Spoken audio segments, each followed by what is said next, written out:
சொல்றாங்க பாருங்க, இதே காக்கா கதை எப்படி சொல்லி தராங்க குழந்தைகள், ரொம்ப அலர்ட்டா கேளுங்க. காக்கா வந்து நேரா வந்து பசிக்குது. அந்த காக்கா பசிச்ச காக்கா நேரா ஒரு தூரத்துல இருந்து ஏதோ ஒரு புகை வர மாதிரி இருக்கு. ஐயோ பாட்டி எப்படி எங்க வர சொல்லுவாங்க, நேரா பாட்டி கிட்ட போய் உட்காருது. ஃபர்ஸ்ட் சொல்லி தரா பாரு குழந்தைகிட்ட, ஒரு அம்மா, ஒரு டீச்சர், ஒரு பாட்டி. பசிச்சுதா, நேரா போய் எங்க சாப்பாடு இருக்கோ அங்க உட்காரு. உட்காந்து ஃபர்ஸ்ட் சொல்லு, பசிச்சுனா சொல்லு, நேர்மை. பாட்டி பாட்டி பசிக்குது, எனக்கு ஒரு வடை தாயே.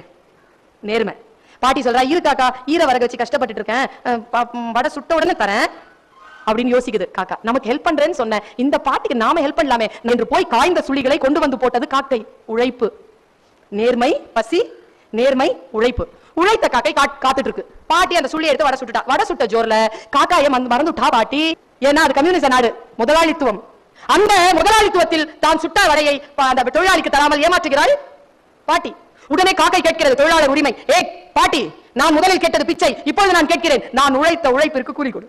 உரிமை வாங்கி கொண்டு, ஐயோ சாரிடா ராஜா மறந்துட்டேன் என்று சொல்லிட்டு வடையை கொடுக்குறா பாட்டி. வடையை எடுத்துட்டு காக்கா மேல போய் உட்காருது.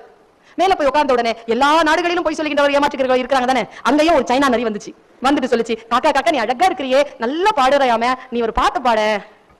அப்படியா அப்படின்னு சொல்லிட்டு வாயை திறந்துச்சு காக்கா. வடை கீழே விழுந்தது. நம்ம கதையை அதோட முடிச்சோம் தானே, சைனாக்கார முடிக்கல பாரு கதையை. கீழே விழுந்தது, நரி வாயில கதிர்ச்சி. அந்த ஒரு வினாடி பாக்குது காக்கா, அடே நான் உழைத்த உழைப்பை இன்னொருவன் திருடுவதா என்று சுய விழிப்புணர்வு கொள்கிறது. தொழிலாளர் விழிப்புணர்வு. விழிப்புணர்வு அடைந்தவுடன் கா கா என்று கத்துகிறது காக்கை. அங்கே 1000 காக்கைகள் கூடின யூனியன். 1000 காக்கைகள் கூடியவுடன் என்ன ஆயிற்று? கதை இப்படி முடிக்கிறார்கள் அந்த நாட்டில். குழந்தைகளே, அந்த காட்டில் அந்த ஒரு காக்கைக்கு தான் உழைத்த உழைப்பிற்கான அந்த கூலி மட்டும் திரும்ப கிடைக்கவில்லை.